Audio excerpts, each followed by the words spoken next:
Okay, real talk. When was the last time you actually had fun in the name of your health? Because let's be honest, most of us have been conditioned to think that getting healthy means struggle, sacrifice, and willpower. But what if the real secret to looking and feeling younger was actually more laughter, more pleasure, and more endorphins? Yeah, today's episode is going to blow your mind in the best way. Welcome to the Feel Better, Live Free podcast brought to you by Thinlicious. I'm your host, Ruth Sukup, and here we'll talk about everything from the science of weight loss to practical tips for making your health a priority in the midst of a busy life. It's a little bit nerdy, a little bit funny, and a little bit revolutionary. So buckle up, friend, because it's about to get real.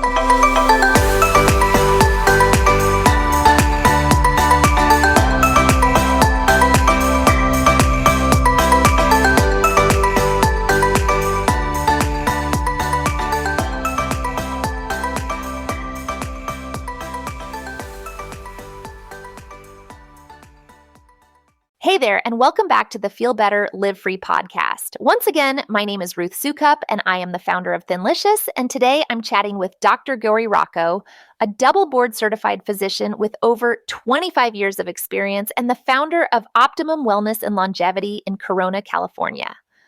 Dr. Rocco, also the international #1 best-selling author of Growing Younger, Restore Your Hormones, Energy, and Sex Drive. And she is on a mission to help women age better naturally by taking a more holistic, hormone-balanced, joy-filled approach to wellness. And you guys, I absolutely love her perspective. She calls it her recipe for youth: laughter, orgasms, and endorphins. It's science-backed, it's impactful, and it just might completely change the way you think about getting older. I cannot wait for you to hear this conversation, so let's get right into it. Dr. Rocco, thank you so much for being here today. I'm so excited to talk to you. Oh, thank you for having me. It's my pleasure. Thank you. You're welcome. So let's just start with the question I like to ask everybody, which is tell us a little bit about yourself, who you are, what you do, and how you got to be doing what you are now. Big question. Thank you, Ruth. Okay. So, I'm a women's health specialist, which means that after med school, I decided to do a fellowship in women's health. And what women's health means is why is it that with every phase in our life, like us women, whether it's our periods, when we're going through puberty, or after we have babies or menopause, like there's so many phases that change. It's like we don't just have like men just seem to have one plateau, and they don't really hormonally go all over the place. We're like sine waves. And so to me, I wanted to go into women's health to understand why my body's like that. Why how can I help people, navigate through that in life, like different seasons, right? So Yes. Women's health is so important. So I'm a women's health specialist, which really revolves around hormones. That's what women's health is, because our hormones are so dynamic. And then I'm in functional medicine, which means I believe in finding the root cause of disease instead of just prescribing drugs to kind of fix it temporarily and then still have our bad habits, right? So if we want to understand why is this happening, how can we fix it naturally as possible? That's what functional medicine is, and I love it because it's very rewarding when you empower your patients to teach them tools to help themselves. That's so true. That's so true. So I don't know why I'm just blanking on this question. I know it's a lot of stuff because there's so many things that I want to talk to you about. There's so many things but then you got me thinking about functional health, and it all came together all at once. But I don't think we talk about this enough. And I always, like, when my clients are like, what kind of doctor should I go see, or who should I go see? I'm always like, functional health, because I don't think people understand the difference between functional medicine and traditional medicine. So before we dive into all of the stuff that I want to talk to you about, can you just say a little bit more about that? Like, what is why is it so much more powerful to be seeing a functional doctor who's kind of looking at things holistically? Okay, so this is a story. It'll help kind of bring things together. I had a growing up. We were born in India. We came to the States, and my sister was a baby of the family. And when she was going away to college, she started having like schizophrenia and bipolar kind of symptoms. And my father's a really brilliant physician, and we in Indian culture, a lot of us are physicians, so we always thought medicine was going to be something that would help her with her condition. And it really stabilized her when she took it, but she couldn't shake it on her own. And nutrition, behavior, sleep, toxins, all these things affect disease formation and chronic inflammation. And sometimes when we're on regular medicine, which is like what we traditionally go to medical school for, we get taught like here's what it's supposed to be, here's the pathology where something went wrong, and here's the drug to fix it. It's not that simple in real life. There's side effects. People gain weight. People hate how they feel on it. Or, so that was my sister. She hated taking her medicine, even though it worked for her. And unfortunately, like, 10 years after dealing with, this chronic illness, she took her own life, which was devastating for us. And she was only 27, you know, and that shook up my life. It shook up my family's life, my brother, my parents. And it taught me that in medicine, like, that's not how I should be looking at things. It's just, did someone take their drug? And if they didn't take it, things didn't go well. And I wanted to look at like why why did this happen? Like, what could we have done differently? Like, what more could he have done for her? And she left a beautiful note and everything, but that isn't isn't the point. The point is that maybe there was something that we were missing. And so like vitamin D, so this is what got me driving into functional medicine. When we don't have enough vitamin D, we tend to be more prone to depression, bipolar, psychosis, anxiety disorders. And even when you take the medication, it doesn't work optimally, and you have to take a lot higher doses. So fixing vitamin D makes a big difference. And maybe she had low vitamin D, maybe she had toxins that she was exposed to that we never detoxed or looked at. So functional medicine is different in the sense that it looks at like, are there things that we could do along with a prescription, perhaps, that would amplify how this person functions so they don't feel so bad, whether it's with period cramps, whether it's with headaches, whether it's with energy, so we have to take a deeper dive into holistically, like how you're eating, how you're moving, how you're sleeping, how you're detoxing. Like, are you exercising, or are you breathing properly? All these things affect us functional medicine doctors. And your blood work matters, how you urinate matters, and how you talk to yourself matters. So yes, your history and your trauma matters, right? So in regular medicine, we don't always look at those things. We do blood work and we just give a prescription to lower the cholesterol. Yes. Oh, that is such a powerful story. And it like really, really resonates with me. Because I went through, I've talked about this a little bit, but I went through a really bad depression in my early 20s and attempted suicide multiple times. And I have talked about that now, of just when I look back, I spent 2.5 years in and out of psychiatric hospitals, and I was on every medication to the point where they gave me electroshock therapy, right? Like all the things. And that was never discussed, was what's your nutrition like, right? I wasn't eating meat. I probably wasn't getting Oh, enough. so Like, anemic. I was Yes. so depleted of so many things, and no one ever thought to ask, what does that look like? What does that part of Yes. look like? And I think about that now so much.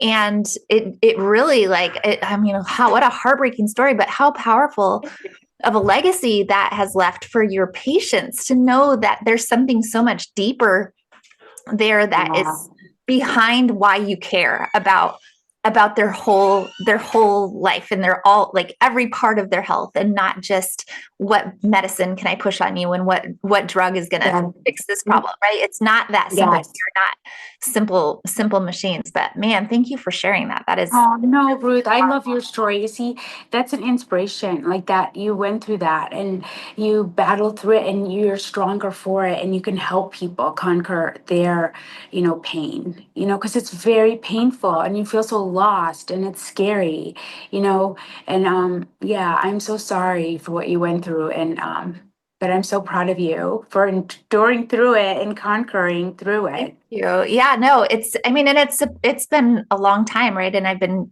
well for a long time. And that is actually why I love sharing my story, because I think when I was in that place, you Mhm. never, especially like I am sure you're familiar with it, right? Like the psychiatric hospital environment, you do not see people getting well. Like Yeah.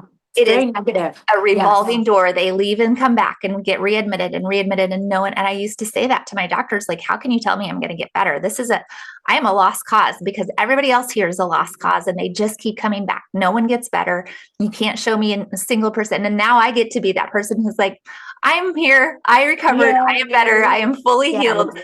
And so, yeah, that's just, I mean, I know this isn't even what we're talking about, happy things Yes, it today, is. but It this is is because like such a big, important piece of it. Like that right there, if you don't understand the difference between seeing a doctor who's going to just prescribe you a medication and seeing a doctor who's going to look at you as a whole person and go, what is actually the root cause of all of this? That's huge. It's that's so huge. Yes. And you know what? It being, like you said, like not having enough protein or iron, it's so hard to have the energy to recover for your body and your cells. And yeah, it's a process, and it's such a relief when you find someone that cares to, kind of unpeel that onion and try to look at a deeper you. And oh that's what functional medicine is. so huge. I love that. Well, thank you.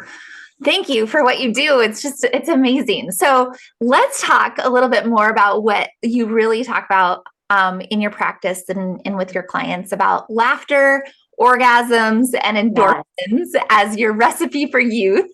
So tell me a little bit about this approach and what inspired this and how this all works together. Because I feel like I like this approach, and I'm pretty sure my husband will like this approach. So Yes, yes. You know what? So we are like you have to remember we have senses, right? Like touch is so powerful, like healing, right? It's healing. So when you hold your baby, when you hold your dog, when you hold your husband, we released oxytocin, right? Hugging and kissing and being affectionate, holding hands. You release oxytocin, which is a positive endorphin, which makes you feel loved and makes you feel like happy.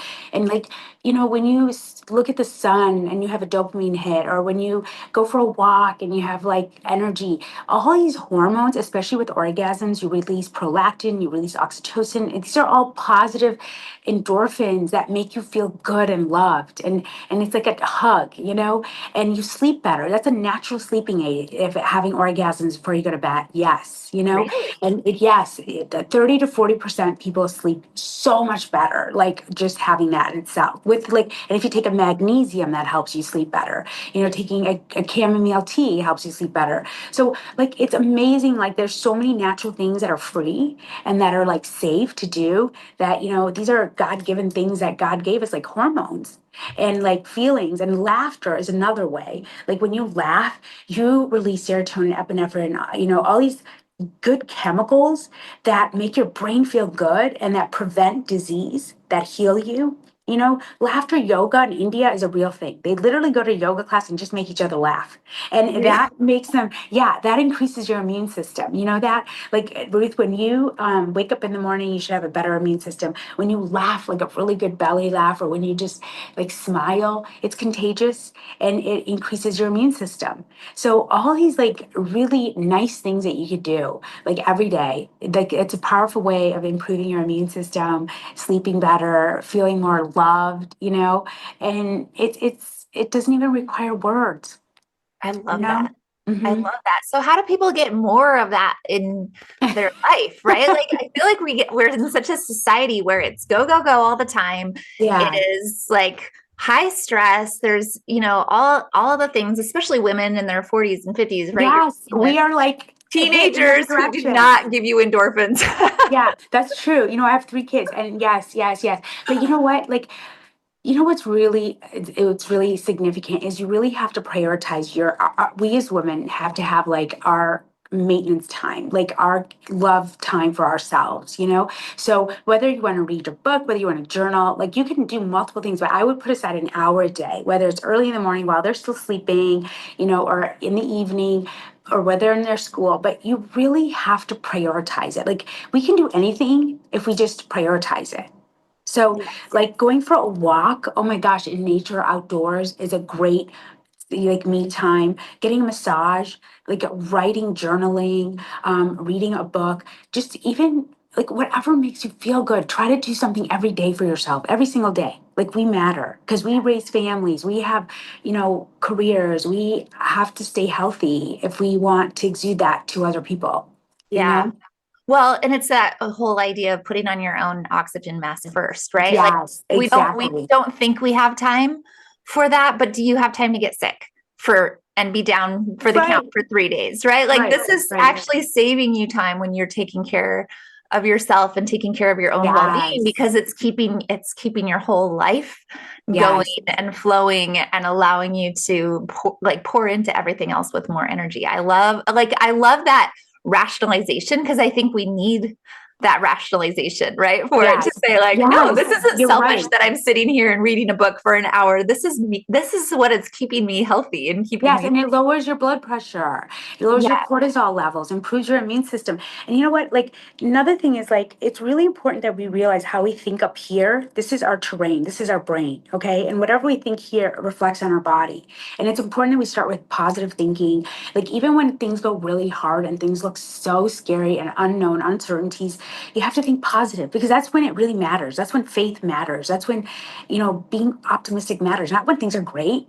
No, like it's already great. Like you have to have that faith and optimism, like when it's challenging. And it's so important that you fill your brain with positive thoughts because it really happens. You attract it, you attract positive people, you attract what you think and you become it, That is and that's free and that's powerful. So, I deal with a lot of people that have autoimmune diseases that might have cancers, that might have like negative things and they're like, gosh, Joshua, like where am I supposed to start like feeling good? Like, what do you want me to do? I feel so demoralized because a lot of people that I do see tend to be going through chronic disease or depression or something.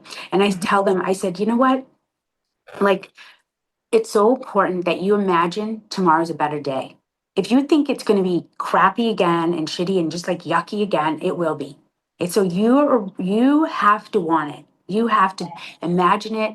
You have to like think it, and you have to like you really have to think it because if you don't believe that it can be better, it's never going to be. yeah. So sometimes I have to sit them and hold their hands and have them do an imaginary board on their brain, like, just imagine just tomorrow a better day. Like, what one thing could be better that would make you smile? Yeah. Maybe. And so you got to start with baby steps, and baby steps matter. Like, one thing better today than yesterday makes a difference. So Yes. that gratitude of life, of like things could be so much worse. Like, if you know someone worse than you, then you should be grateful that that's not happening to you. And Yeah. so these you just have to rational with people because sometimes people are so deep in pain, they're It's hurting so bad. it's true. And I can 100% relate to that too. But there's also like if I even think back to my own journey with depression, one of the things that like finally helped me get past it was this idea of fake it till you make it. Like just do Yes, things. And yes, finally, that for me, I finally got to a point where I said, called a new therapist and said, I have just spent the last 2.5 years talking about every bad thing that's ever happened to me, right? We've delved into all the trauma, all the ways my parents did me wrong, all the things. And oh, all it does is like at some point bring you down, right? Not that you don't have to yes, work through some stuff. I get it. Like that is true, but there is a point where you can go so into wallow of the past that you're yes, not looking forward towards the future. And so I yes, said, I don't want to talk about any of that anymore. Like I literally just need to know how to go to the grocery store without having a panic attack. Like help me live because I don't know how to live anymore. And that's what we would do. We would just talk about like practical focus, like what can you do today that's positive? And I think I really truly, when I look back on it, realized, I mean, one, I changed the way I was eating and was starting to eat a lot more healthy whole foods and yes. Cut out sugar. Cut yep, out cut out fake sugar. treats. Hmm. But at the same time, I was really focused on just like practical day to day making friends, got a dog, right? Like things, little things that were That positive in my life yes. instead of wallowing in all the negative. And I do think that like really made such a difference. And it's everything that you're talking about, right? It's not always one big thing. And then I think back even just to a few years ago when my oldest daughter was, teenager, she was 14, 15. She was going through a really just kind of nasty, it was normal teenage stuff, but it was really hard to deal with. And my husband and I were like at the end of our rope with her of just like, what are we going to do? How are we going to deal with this like every day in, day out? Like when you're with a teenager that has a bad attitude, like it's hard to not bring down the whole like vibe of the household. And we started going back to church right at that time. And I just remember being in church with him every week, just clinging to my husband and just like letting the spirit pour into us, right? Like that was what we needed at that time to just like, yes, you can make it through. We can make it through another week. We got this. And we have each other and that was like such a positive thing in the midst of this like time that felt very hard and very challenging and very, so there's always like a different way to add that in. And I love everything that you're saying about just because we don't think about this, especially in a world where it feels stressful and it feels hard and it feels like everybody's at each other's throats all the time. And just to bring in more light, more laughter, more just. Yes, the simple things. Go back to the simple things that God gave us that we can all do. And Ruth, I love that you went back to church and prayed because that these things, people forget we are empowered. We are dynamic beings that change. Our body wants to be better. Even if we're in a really bad place, one little step toward movement toward the future, toward being better, like repeated every day makes a big difference. Yes. And so staying around positive people, and if there's not positive people, be by yourself, be with the Lord, be with nature, be with the birds, be with the butterflies. I mean, nothing great happens without sorrow and pain, and that's nature's life. That's nature's story. It's not mine, it's not ours. It's life, like even so we have to honor what the pain that people go through and the challenges, but you also have to move forward doing it. Like it's got to be baby steps every day that accumulate, and it's a journey. Life is a journey. Like it's not supposed to be easy. It's not supposed to be like fun all the time.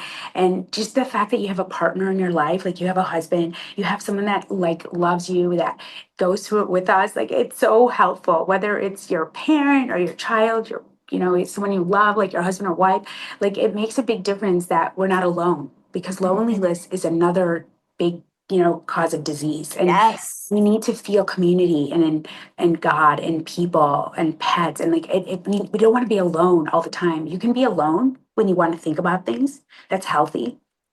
But you shouldn't feel like lonely all the time. You know what I mean? Mm-hmm. Yeah. Right. And that's, I mean, I talk about that too. And I think that like in my program, so many women in our programs stay with it, not because necessarily they need the guidance for what to eat and what not to eat, right? Like you start to kind of pick that up, but the community of having people that are in the same boat that kind of get it and that are cheering you on and that are bringing that positive side of things, like it's so huge. Yes, I think sometimes we get so isolated or we don't have those kind of mindset focused people around us that you don't even realize how much you're being pulled down by the weight of the people around you and the attitudes of the people around you. But then you get around that and you're like, okay, this is my people, this is my crowd. And it's so cool that we live, the internet can be a really awful negative place, but it can also be a place to find such positivity and community. Yes. And community. Mm-hmm. Yes. Yeah. So let's talk a little bit more about hormones and how have your hormones play such a role in your energy and your mood and your well-being and that's like most of the people listening right now, most of the women listening right now, in that stage where our hormones are a mess. So what do you recommend? I'll give like some major tidbits because I am a big believer in that's what I specialize in, bioidentical hormones, natural replacement of hormones from plants, and as we age, we naturally do lose hormones with dynamic shifts in our body, like with menopause. We tend to make less estrogen. So it's estrogen is our driving force for women. It's what defines us as women. So, and it's the strongest antioxidant in our blood system. So, how do you supplement some of that naturally by activity? Is like one is good sleep, exercise. Like I tell everyone, minimum of 10,000 steps just for like activity, but you should do 12 to 14 if you want to make more hormones.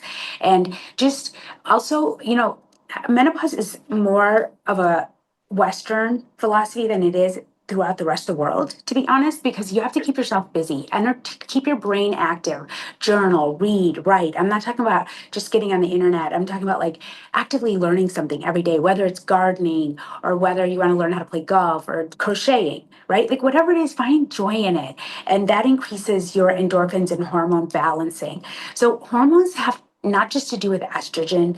It has to do with thyroid, it has to do with cortisol. So that's why I tell people if you want to optimize your hormones and every type of hormone, eat less sugar, eat less processed foods.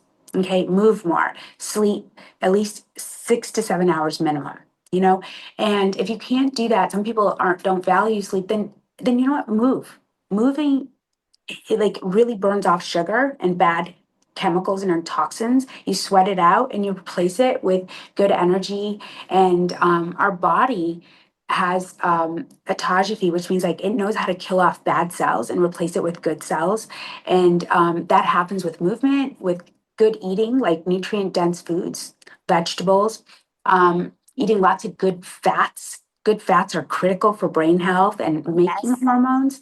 So I am a big pusher of like avocados and seeds and nuts and grass-fed butter and organic grass pasture raised eggs. So eating and then like I said before, like your mental thinking is critical. Like you have to like really try your best every day to try to be better than you were yesterday. Just little baby steps. I love that. And I don't think that that really gets talked about either is, the importance of mental clarity and mental health, not from a like I'm depressed, I'm not depressed standpoint, but from a just engage your brain. You got to engage your brain and be passionate about something. It doesn't really matter what it is, but Yes. don't stop learning. You don't stop growing. You don't stop becoming the next version of you, whoever that's going to be. I really love that. So tell me a little bit more about bioidentical hormones and how you know when it's time. Because that's what Well, I'm curious about right now. I do test urine, blood, serum just to make sure that my patients do need it. That's where like the science part is really big, and I customize it. I give it appropriately, like what's not needed. But what's amazing is that bioidentical hormones do come from plants, or they are plant based. They're not big pharma. It's not synthetic. It's plant based. So that means that when you eat it like a vegetable, it binds to your receptor and it activates hormones like the same estrogen that God gave you. And it usually comes from yams, wild yams. Eating lentils, eating organic soy like edamame is a great way of getting some of these hormone replacements naturally. But it really comes with exercise and weight management. Like you got to cut down your stress, your cortisol levels, which means moving more. Very active societies don't have menopausal symptoms. Like if you look at some of these Italian cultures, Greek, Peru, Yeah, the blue zones. Indian, yeah, the blue zones for sure. And even if you look at like historically speaking, menopause was not a term that was common because women stayed active. They did their own household. They gardened. They walked a lot more than they do in our society. So all these healthy habits burn fat to make your own hormones. So that's what we need to think about. Like instead of just supplementing it, just replacing it, which is important because in our culture sometimes, it's hard to do everything. But Mhm. I do prescribe like customized low levels. And I try to tell people first, try to take a vitamin like vitamin D for sure. Take supplements like DIM, which is a very good supplement that prevents high levels of estrogen in our body that come from plastics and chemicals that are, dangerous in our society that we put in our body. So bad foods create bad fats. Good fats create good hormones, and we have to remember that. So we can really change that. But when women have really bad hot flashes, night sweats, they lose their sex drive. Sometimes I give them a little hormones to kind of like teach their body again to do the right things. Okay. And but a lot of these things um, make a big difference in the sense that, like, especially if someone has a surgical hysterectomy, it's really hard to just produce your own hormones again because you don't have the capacity. But eating lots of vegetables and eating lots of lentils and eating like some of the blue zone food groups, they produce their own hormones. So it's pretty exciting. Yeah, That and is good very fats. cool. So, I mean, it sounds like it's really case by case basis, but you could manage Mhm. pretty much for most people without, other extenuating circumstances could manage a lot of this with just eating the right things. We talk about healthy fats and cutting out Yes. sugar and all of those things. That's right in my wheelhouse. So I love hearing that and I love knowing that. But I'm still like, okay, how do we pull in more endorphins? So tell me a little bit like about the science of how all the endorphins work and why that's so important for your Well, the hormones. endorphins are made in the gut health. The gut health is critical. Like when I always see my patients, the first thing we talk about is how they're eating because it determines your gut health. And gut health means like the gut terrain. Like, are you eating like alkaline? Are you eating real whole foods? And one of the best way to neutralize gut health is really exercise. Exercise is a probiotic naturally. And I encourage people to cut out sugars and processed foods because that fixes how you absorb the nutrients that you're eating. And two, it corrects your immune system because the immune system is all made in the gut.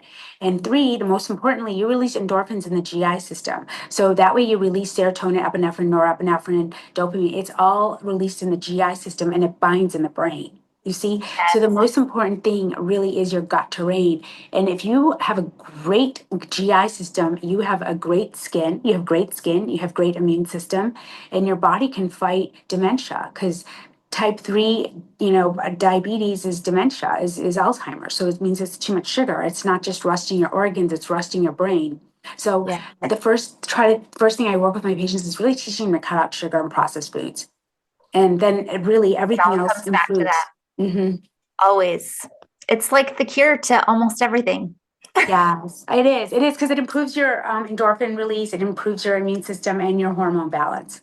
Wow. And it's so simple. It's so like in theory, right? It's so Very. simple that it comes back to that over and over and over again. And yet for so many people, this is like, and I know I mean, we could go deep down the rabbit hole of big food conspiracies and what they're doing, Oh no, it's what they're true. It is. That's all I know. society, Yeah. but it's like on a practical level for so many women it's so hard to cut that piece out and just or to even go, oh no, that's too much, that's too extreme. Like it's not extreme to be taking all these medications and doing and having all of these health issues. I don't know, what do you say to that? I tell them if they don't want to change and be better, that, I'm not going to be able to help them. And I tell people, you know what, you have to be accountable for how you eat, how you think. It's your body. I can't make you do anything. And if you don't want to be better, think about why. So a lot of it has to do with introspection. And when we're not like when I'm not in front of my patient, when we're not together working together, what are they going to do on their own?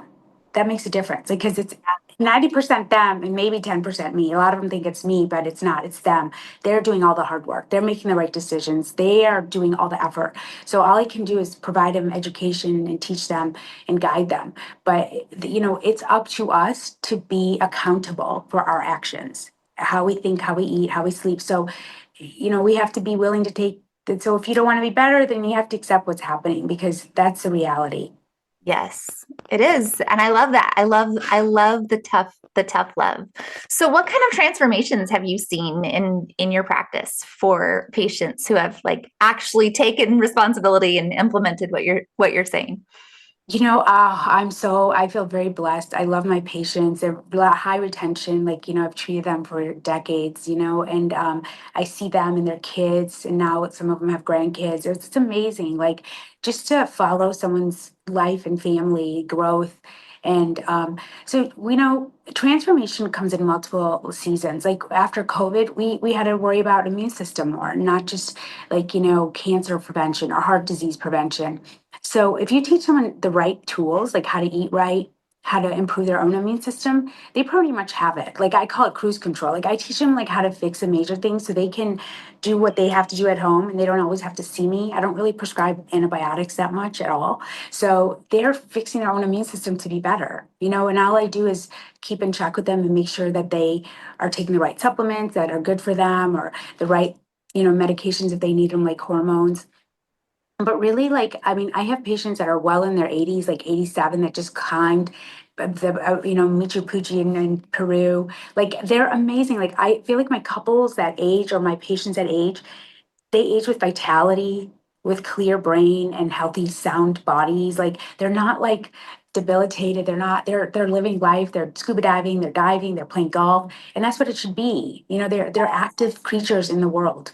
I love And that. I love it too because it inspires me. I'm like, yay, like my people are like living life. They're spending their Yes. money on living, not spending life and spending all their money on someone taking care of them. Yes. Yes. Oh, I resonate so deeply with that. And I would think about like I don't know, it was probably 15 years ago now, my husband's mom came to live with us and we were her caregiver for a couple of years. Right. And at the time my children were small, like I had a baby and a 3-year-old. And so it was this weird time, where we were like caring for a 85-year-old woman and also babies at the same time. And I just remember like all we did was take her to doctor's appointments, one doctor after another doctor after another doctor. And our whole half of our day was medication management. What pill is she supposed to be taking at what time? Right. And it wasn't until later that, because it was just in this crazy season of life that all you can do is react to it and not really be introspective at it, right? This is what we do right now. And it wasn't until later, till after she died, that when I really had a chance to reflect on how sad that was, right? To her end of life and how sad that was because she she's on all these medications and her whole life was consumed with what pill am I supposed to be taking at what time? And that's all she really thought about. And she was always just worried about it. And yet for what? Because she died anyways. And she didn't die in like living exactly what Yeah. you're talking about is Vitality. living life and Yeah. vitality and living life to the fullest and having that. Now, it's been so many years. My husband and I have had so many chances to think about that and to reflect on what we want in our older age. And it's not that. It's to like live as well as we can so that we can enjoy life for as long as we have it, right? For as long as we are blessed to be on this earth, we are able to just do that with full vitality. And I think about that all the time, is just the medication management and the fact that not a single one of her doctors was concerned with her quality of life. They were never asking like, what is the quality of life, or even like, what other medications are you on? Well, in all It was, fairness, I think that really has to be our decision as individuals. yeah, They're just trying to make her survive. They're just yeah, trying to give her that extra day. an The extra quality, day. yes, but that's our quality of life is determined by what our effort. Like Yes, what you do today determines 10 years from now. So yes, I try to put it back on people because I own it. It's my decision to eat that. yes, It's my decision to sacrifice like sleep for, doing this. And I feel like, it's so important to empower people and say, hey, if you want to be better and you want to get off these prescriptions, you want to graduate taking these yes, medications, then you have to up your game. You have to eat better. You have to yes, move more. And you can maybe only move 10 steps today, but maybe tomorrow it's another 10 steps and it's another yes. 12 steps. But you're right. It's very sad to see that and witness it. It hurts. But Yeah. I hope people are taking to heart what you're saying right now, like really listening to it. And I will give this like word of warning, because her entire personality, her entire life, for as long as I knew her, but my husband said she was like that, is she was I will always defer to the experts person. So if my doctor says this, I will do this. She would never Yeah. question one single thing. If a doctor said she needed this pill, then she needed that pill, right? Like she would never question it. And that's not what you're saying. You're saying take onus for your own health, take Yeah.